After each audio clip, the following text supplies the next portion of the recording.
Bonjour.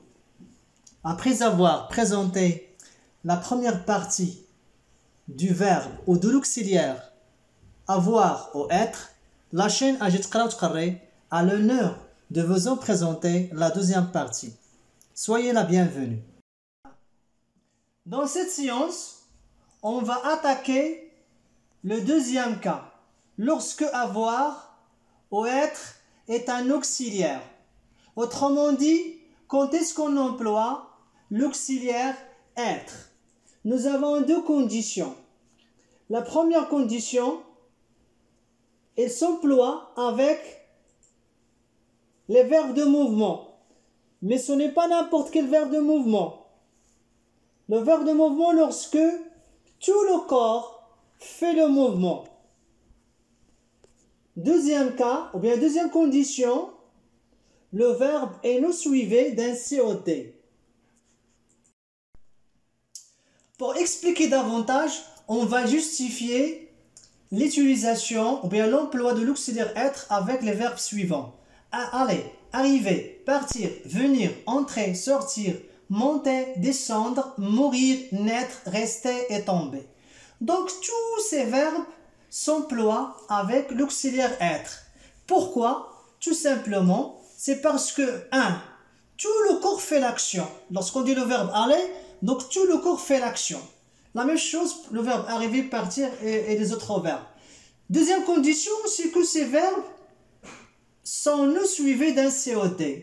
Par exemple, le verbe aller, on dit « je suis allé à l'école ». Donc le verbe aller n'accepte pas un COD. La même chose pour les autres verbes. Donc, une petite remarque, c'est que le verbe descendre. Le verbe descendre, il a double fonction. Ça veut dire il s'emploie tantôt avec l'auxiliaire avoir et tantôt avec l'auxiliaire être. Avec l'auxiliaire être, lorsqu'il est non suivi d'un COD, par exemple, il est descendu. Alors que s'il est suivi d'un COD, dans ce cas, il va s'employer avec l'auxiliaire avoir. On dit il a descendu une machine. Bien sûr, lorsqu'on dit descendre, tout le corps fait l'action. Maintenant, on va attaquer d'autres verbes de mouvement. Le verbe marcher s'emploie avec l'auxiliaire avoir. Pourquoi? Parce que seulement les pieds qui font le mouvement. Ce n'est pas tout le corps qui fait l'action, mais seulement les pieds.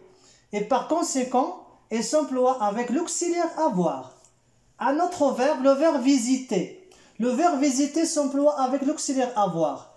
Même si tout le corps fait l'action, mais attention, la deuxième condition n'est pas remplie puisqu'il est suivi d'un COD. On dit « j'ai visité le quartier ». Puisqu'il est suivi d'un COD, il s'emploie avec l'auxiliaire avoir.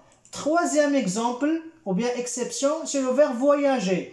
Le verbe voyager s'emploie avec l'auxiliaire avoir. Même si tout le corps fait l'action.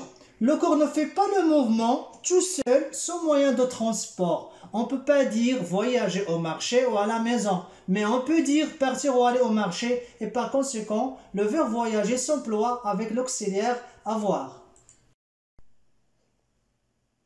Il reste deux règles précieuses à signaler. C'est que les verbes pronominaux, ça veut dire qu'ils sont précédés par le pronom réfléchi se, ou bien réciproque, ou bien passif, toujours ils s'emploient avec l'auxiliaire être. Alors que la deuxième règle, c'est que les verbes du deuxième groupe, comme finir, choisir, grandir, jaunir, ralentir, toujours s'emploient ou bien se conjuguent avec l'auxiliaire avoir.